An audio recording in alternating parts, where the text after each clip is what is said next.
മാന്യപ്രേക്ഷകർക്ക് നമസ്കാരം. നിങ്ങൾ ഇത് കേട്ടില്ലേ? എജാതി ഊളത്തരമായിട്ടാണ് ഹൈബിയുടെ രംഗത്തെത്തിയത്.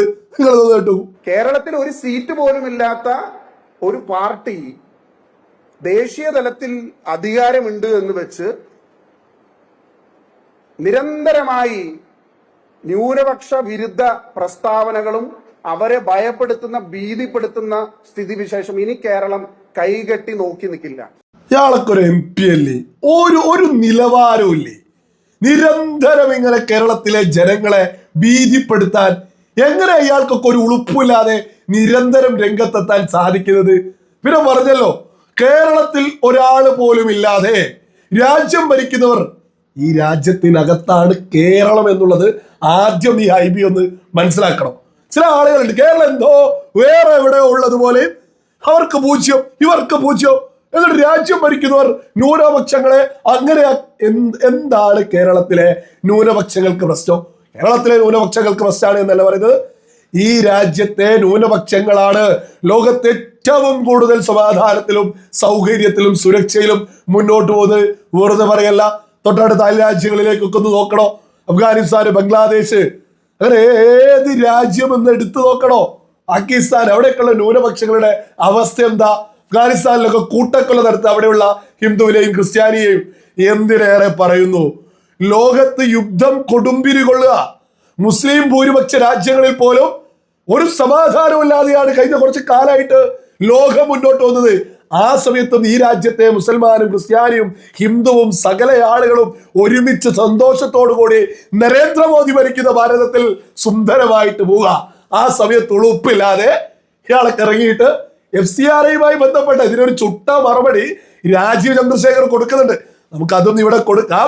അതിനു മുമ്പേ ആയിട്ട് യജാതി പേടിപ്പിക്കലുമായിട്ടാണ് ഈ ഹൈബിയൊക്കെ ഇവിടെയുള്ള ന്യൂനപക്ഷങ്ങൾ ഈ പറയുന്ന ഹൈബിയെ പോലുള്ള കോൺഗ്രസ് നേതാക്കന്മാര് പേടിപ്പിച്ചത് അല്ലെ? നിങ്ങൾ ഇതൊന്ന് കേട്ടു നോക്കൂ. കേരളത്തിൽ ക്രൈസ്തവ വിഭാഗങ്ങളെയും മുസ്ലിം വിഭാഗങ്ങളെയും അവരെ തമ്മിൽ തല്ലിപ്പിക്കാൻ വേണ്ടിയിട്ടുള്ള കൊട്ടേഷൻ BJPയിൽ നിന്ന് ഏറ്റെടുത്തിട്ട് 2 സീറ്റ് അസംബ്ലിയിൽ മേടിച്ച് എല്ലാ ആനുകൂല്യങ്ങളും പറ്റി നടക്കുന്ന ഇവന്മാരെയൊന്നും വെച്ചു പൊറപ്പിക്കാൻ കേരള സമൂഹം തയ്യാറാവില്ല. BJP ഒരു കൊട്ടേഷനും ഒരാളെയും തമ്മിൽ തല്ലിക്കാൻ ഒരു സ്ഥലത്തും കൊടുത്തിട്ടില്ല.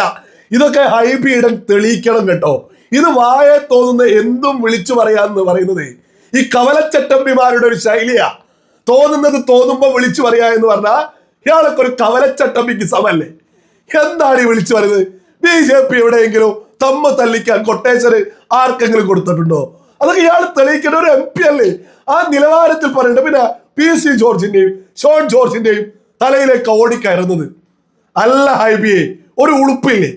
ഈ അടുത്തല്ലേ സെന്റ് റീത്താസ് മാനേജ്മെന്റ് വിദ്യാഭ്യാസ സ്ഥാപനത്തിലേക്ക് കഴിഞ്ഞ 30 കൊല്ലമായിട്ട് സമാധാനത്തിൽ മുന്നോട്ട് പോകുന്ന ഒരു ഉന്നത വിദ്യാഭ്യാസ നിലവാരത്തിൽ മുന്നോട്ട് പോകുന്ന ഒരു വിദ്യാഭ്യാസ സ്ഥാപനത്തിലേക്ക് സുഡാപ്പി ലക്ഷ്യം കടത്താൻ ശ്രമം നടത്തിയപ്പോ അവിടെ ഷോൺ ജോർജ് വന്നിട്ട് ആ സുഡാപ്പികൾക്കെതിരെ സംസാരിച്ചതാണോ ഹൈബിക്ക് പ്രശ്നം? ഇനി മുനമ്പം വഖഫ് വിഷയം, അതിൽ നീതിയുടെ പക്ഷത്ത് നിന്ന് ഷോൺ ജോർജ് ഒക്കെ മുന്നോട്ട് പോയതാണോ? BJP നിലപാടെടുത്തതാണ് പ്രശ്നം? ലളിതമായിട്ട് ചിന്തിച്ചൂടെ? ഞാനൊരു മുസൽമാൻ എന്ന നിലയ്ക്ക് കൃത്യമായിട്ട് പറയാ, ഒരു മതവും പറയുന്നില്ല അന്യന്റെ മുതൽ എടുത്ത് പിടിച്ചു മറിച്ച് പോക്കറ്റിൽ വെക്കണം എന്നുള്ളത്. ഈ വഖഫ് ആ സംവിധാനം എന്താ ഈ രാജ്യത്ത് ചെയ്തത്? കോൺഗ്രസ് ഭരിച്ച കാലത്ത് കൊടുത്തിട്ടുള്ള ഒരു ആനുകൂല്യ എന്താ? കാണുന്നതൊക്കെ തന്നെ അവകാശപ്പെടാം, എന്നിട്ട് സ്വന്തം പോക്കറ്റിൽ വെച്ചു പോവാ. സകലതും പിടിച്ചെടുക്കുന്നുണ്ട്. എന്നിട്ട് അന്യമത ആയിട്ടുള്ള, അതായത് വഖഫുമായി ബന്ധപ്പെട്ട് മറ്റു മതത്തിലുള്ള ആളുകളുടെ സ്ഥലം, 100-200 ആളുകളുടെ സ്ഥലം അതായത് അധിക അവകാശം ഉപയോഗിച്ചിട്ട് ഉളുപ്പില്ലാതെ പിടിച്ചെടുത്തതിനെതിരെ സംസാരിച്ചതിനാണോ BJPക്കെതിരെ ഷോൺ ജോർജിനെതിരെയൊക്കെ ഈ ഹൈബിയൊക്കെ പറയുന്നത്? അന്നൊക്കെ ഈ ഹൈബിയൊക്കെ എവിടെയായിരുന്നു? ഒരു 0 സീറ്റ് തന്നെയാ, ഒരു 0 സീറ്റ് തന്നെയാ കേരളത്തില്. BJPക്ക് തർക്കമില്ലാത്ത വിഷയ. എന്നാൽ ഒരുപാട് സീറ്റ് ഉണ്ടായിരുന്ന UDF എന്തായിരുന്നു മുനമ്പം വിഷയത്തിൽ നിലപാടെടുത്തത്? ഇവിടെയുള്ള LDF എന്തായിരുന്നു നിലപാടെടുത്തത്? യഥാർത്ഥ വിശ്വാസികളായിട്ടുള്ള ഒരു മുസൽമാനും അതിന് വഖഫിന്റെ ഒപ്പം നിൽക്കാൻ സാധിക്കൂല. കാരണം മറ്റുള്ളവരുടെ കിടപ്പാടം പിടിച്ചെടുക്കണമെന്നായിരുന്നു മുനമ്പ വിഷയത്തിൽ വഖഫ് ഉയർത്തിപ്പിടിച്ചത്. യഥാർത്ഥ ഒരു മുസൽമാൻ അത് അംഗീകരിക്കാൻ സാധിക്കില്ല. പക്ഷേ ഇവിടെ UDF LDF സുഡാപ്പികൾക്ക് വേണ്ടി ഈ പറയുന്ന വഖഫിന്റെ ഒപ്പമായിരുന്നു. അതേസമയത്ത് സാധാരണക്കാർക്ക് വേണ്ടി ഷോൺ ജോർജ് ഇറങ്ങി. ഇതൊന്നും ദഹിക്കാഞ്ഞിട്ട് സുഡാപ്പികളുടെ അജണ്ട മുനമ്പത്തും സർദീത്താസിലൊന്നും നടത്താൻ സാധിക്കാഞ്ഞിട്ട് അതിന് ഉറഞ്ഞു തുള്ളിയല്ലേ ഈ IB ഒക്കെ രംഗത്ത് വരുന്നത്. ഇത് മാത്രമല്ല, മറ്റൊരു ഭാഗം കൂടി കൊടുക്കും. Every minority in this country was safe and secure under the Indian National Congress and UPA rule. ആർക്കും ഈ ആശങ്ക ഉണ്ടായിരുന്നില്ല.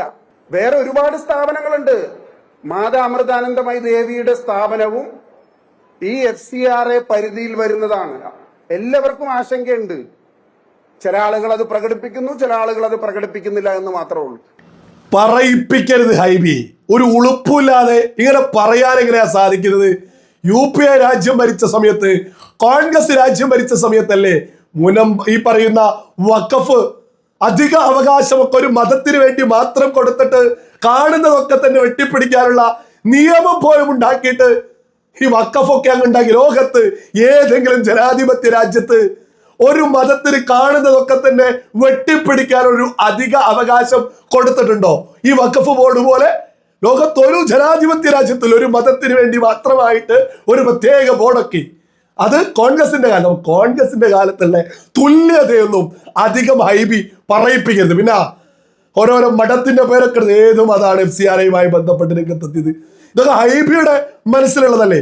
FCRA എന്താണ് എന്ന് വ്യക്തമായിട്ട് ചെറിയൊരു ഭാഗം രാജീവ് ചന്ദ്രശേഖർ പറയുന്നുണ്ട്. നിങ്ങൾ അത് കേട്ടു.